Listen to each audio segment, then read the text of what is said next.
Arrêtez, arrêtez. Ce n'est pas ça qui va faire que vous réussirez. Ne choisissez surtout pas votre métier en fonction de son salaire. Hold up, I am on my way, I'm in motion. Let's go to the ocean. Yeah, let's go outside.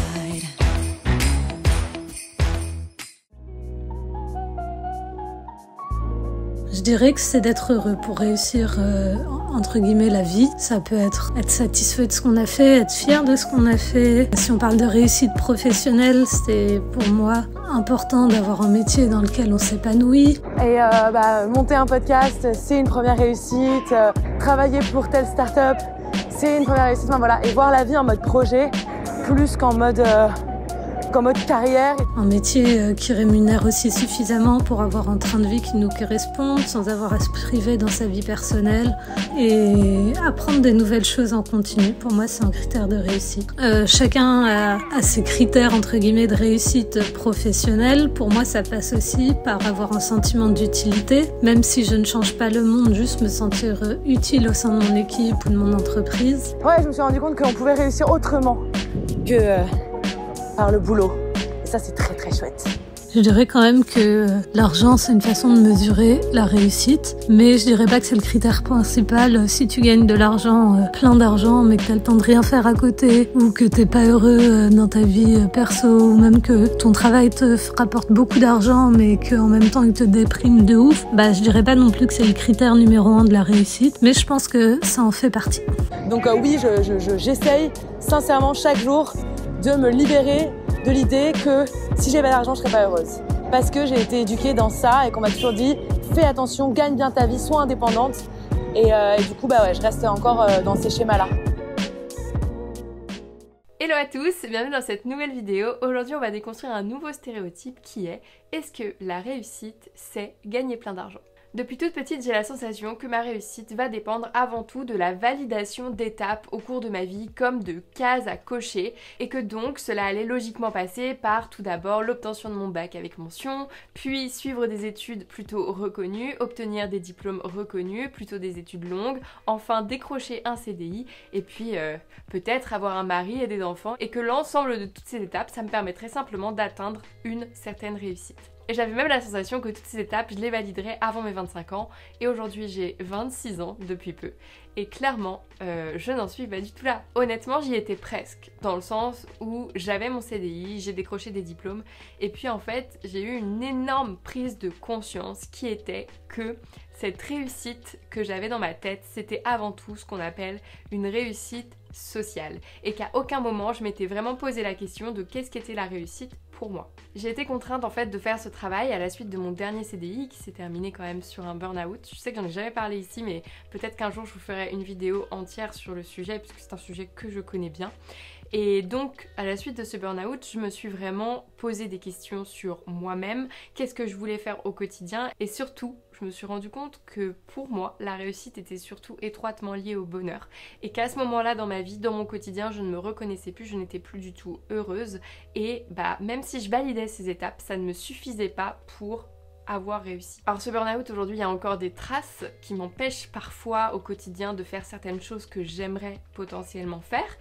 Typiquement aujourd'hui tu me parles de re-signer un CDI, je fuis en courant parce que c'est quelque chose qui me fait peur, parce que j'ai la sensation que de nouveau je vais être emprisonnée dans un job qui me correspond pas forcément à 100%, et puis je considère aujourd'hui que ce n'est pas seulement en quelques mois qu'on apprend à connaître complètement une entreprise, et surtout ce qui me fait peur c'est moi-même, dans le sens où ce burn-out, moi-même je l'ai pas vu arriver parce que c'est arrivé d'un coup, j'ai envie de dire, parce que ça peut aller très vite, et donc j'ai très très peur que ça se reproduise, et donc pour éviter cette situation aujourd'hui j'évite les CDI.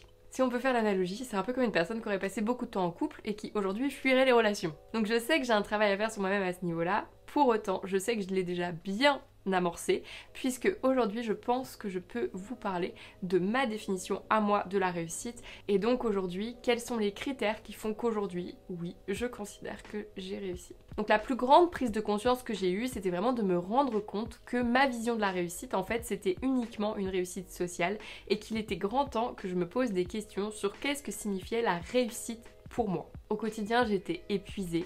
J'avais même du mal à me motiver à aller travailler tous les jours. Sortir de mon appartement était devenu une tâche difficile à faire.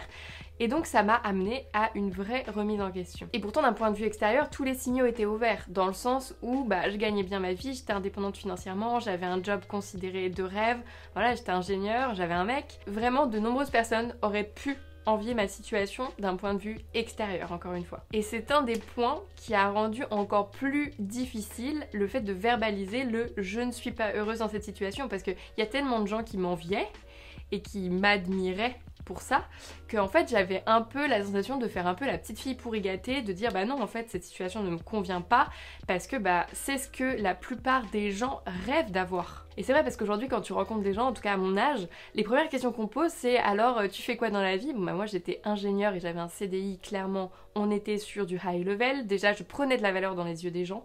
Ensuite, est-ce que t'as un mec? Est-ce que t'as emménagé avec lui? Est-ce que potentiellement t'as un appartement? Il est situé où? Quelle taille? Tout ça en fait, les gens te jugent hyper rapidement en répondant à quelques questions, ils te connaissent même pas et bam, ils se permettent de poser une valeur sur ta personne. Et donc ouais, pour la société, on mesure très rapidement les critères de réussite sur des critères extérieurs de richesse. Et donc ça va être ta maison, ton job, tes voyages, tes vacances et tout ça, ça va leur permettre de déterminer ta position sociale dans la société. Et honnêtement, même au fait de famille, ça devenait embêtant parce que quand je disais oui, écoute mamie, je souhaite quitter mon CDI pour me lancer dans l'entrepreneuriat, personne comprend. Personne ne comprend qu'en fait au fond de toi vraiment t'as un vrai mal-être et que ton quotidien ne te convient plus. Et c'est normal, ils s'inquiètent pour toi parce que dans leur vision des choses, le CDI c'est le Graal, c'est la clé du succès et donc de la réussite. Donc on peut les comprendre, mais en même temps ça ne justifie pas le fait que tu ne te poses pas la question de qu'est-ce que la réussite pour toi. D'autant plus que pour nos grands-parents, il faut qu'on ait conscience que eux, la réussite, elle était sociale ou elle n'était pas. Dans le sens où pour eux, ils n'avaient pas le temps de se poser la question « Tiens, mais suis-je heureux aujourd'hui ?» Non, pas du tout. Eux, ils se posaient la question « Est-ce que j'ai assez d'argent pour payer le loyer? Est-ce que j'ai assez d'argent pour acheter à manger pour ma famille? Est-ce que ma famille va bien? Est-ce que mes enfants se portent bien? Est-ce que je peux leur offrir la meilleure éducation possible ?» Voilà les questions qui se posaient. À aucun moment, ils s'intéressaient à eux-mêmes, à ce travail d'introspection et à la quête du bonheur, j'ai envie de dire. Et c'est normal, on n'était pas dans le même temps, pas dans la même période, pas dans la même époque. Ils ne pouvaient pas se permettre aussi facilement que nous de se poser ces questions. Et à contrario, aujourd'hui d'ailleurs, je trouve qu'il y a une vraie pression sociale qui pèse sur nos épaules concernant justement l'atteinte du bonheur. On nous bombarde de livres de développement personnel, on nous dit que la solution, la clé du bonheur et donc de la réussite, c'est de se lever à 5h30 du matin, de faire son yoga, sa méditation, de lire 3 livres. Ensuite, tu te poses avec ton café et tu te questionnes sur le sens de la vie. J'ai essayé, ça marche pas, ça m'a pas rendue plus heureuse. Et donc c'est ainsi que j'en arrive aujourd'hui à ma définition. Et c'est pas simplement les livres de développement personnel qui m'ont aidé à l'atteindre. Ce qui m'a vraiment aidé, évidemment, c'est de faire des tests, c'est-à-dire que j'ai vécu des choses, j'ai vécu des expériences, et donc ma définition, elle est plutôt simple, c'est de dire que la réussite pour moi, elle est vraiment étroitement liée au bonheur. Et pourquoi je dis qu'aujourd'hui, je considère que j'ai réussi, c'est parce que tous les jours, je fais des choses que j'aime. Tous les jours, je me lève le matin, motivée à l'idée des tâches que je vais accomplir dans ma journée. Et atteindre le bonheur, ça ne passe pas simplement par se poser près d'une piscine, à siroter des cocktails, non, en tout cas pour ma part, je m'ennuie très vite à faire ça. J'ai du mal à rester allongée sur un transat, mais pour moi, ça passe vraiment par un véritable équilibre à trouver entre sa vie professionnelle et sa vie personnelle. Et je pense que cet équilibre, il est propre à chacun et il faut justement que tu arrives à jauger pour savoir dans quelle situation tu te sens le mieux, le plus heureux et le plus épanoui dans ton quotidien. J'ai trouvé une citation qui, je trouve, résume très bien ce que je suis en train d'essayer d'expliquer.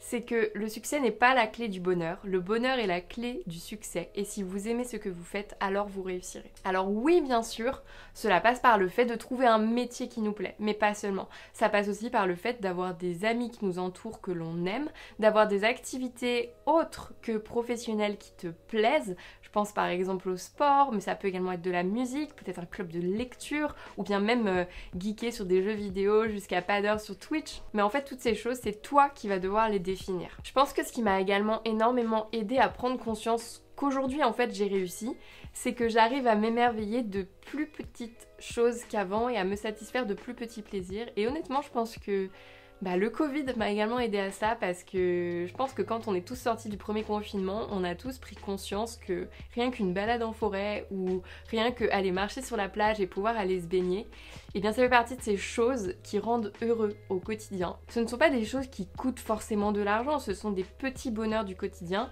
Maintenant je prends plaisir juste à sortir 1 heure marcher dans la ville et à voir les choses, à regarder le monde qui m'entoure. Et je pense que ça, ce sont des petits éléments qui font que, accumulés, eh bien en fait, tu atteins le bonheur.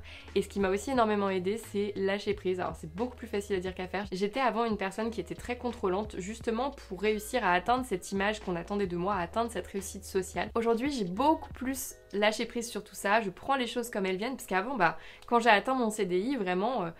je me disais mais quelle est la prochaine étape? Et je me disais la prochaine étape c'est le mari, et en fait pas du tout, genre la prochaine étape elle viendra avec le temps. Aujourd'hui aussi pourquoi je suis heureuse, c'est parce que je me sens très libre et je me sens fière de ce que je fais. Et ça, ce sont 2 choses dont j'avais besoin alors que j'en avais pas conscience. La liberté est pour moi une valeur très très importante dans mon quotidien.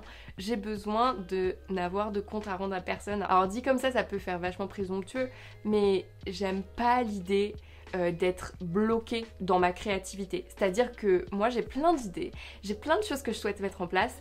C'est pour ça en fait que le salariat ne me convenait pas, dans le sens où mettre en place ces idées au sein d'une entreprise c'est pas facile.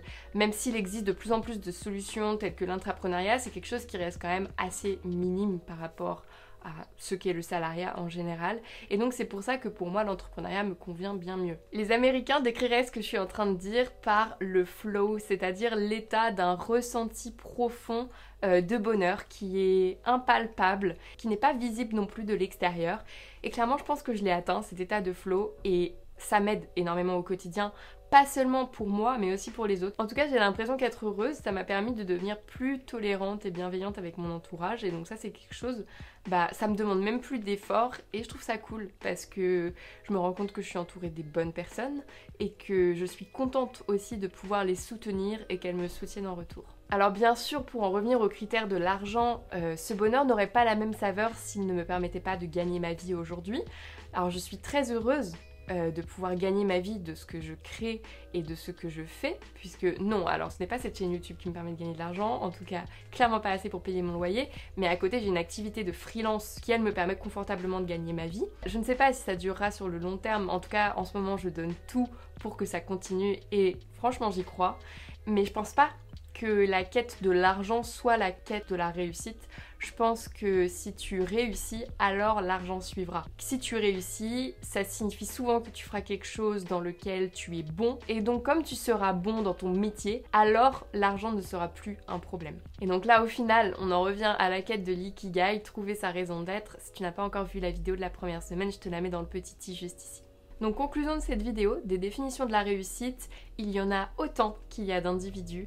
Et trouver sa définition de la réussite, c'est aussi parvenir à s'émanciper de cette vision de la réussite sociale et donc du regard des autres, ce qui n'est pas toujours quelque chose de facile à faire. Et ça, j'en ai totalement conscience, ça prend du temps et vraiment, c'est le meilleur conseil que je puisse te donner, je pense, prends ton temps.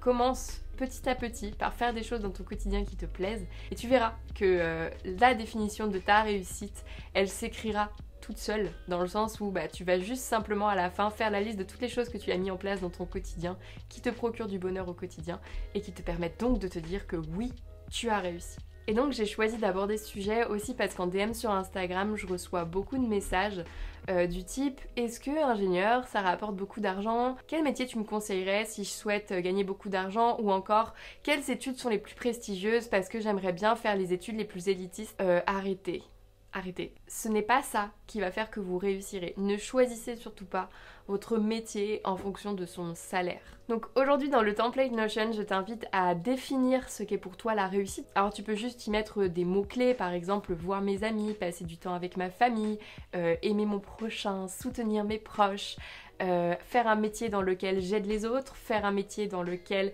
je suis challengée. Donc vraiment tout ça, ça rejoint aussi toutes les vidéos d'introspection de la première semaine. Donc là, je t'invite à aller les revoir puisqu'elles pourront vraiment t'aider pour la mission du jour. En attendant, je te souhaite une très belle journée et je te dis à demain pour une prochaine vidéo.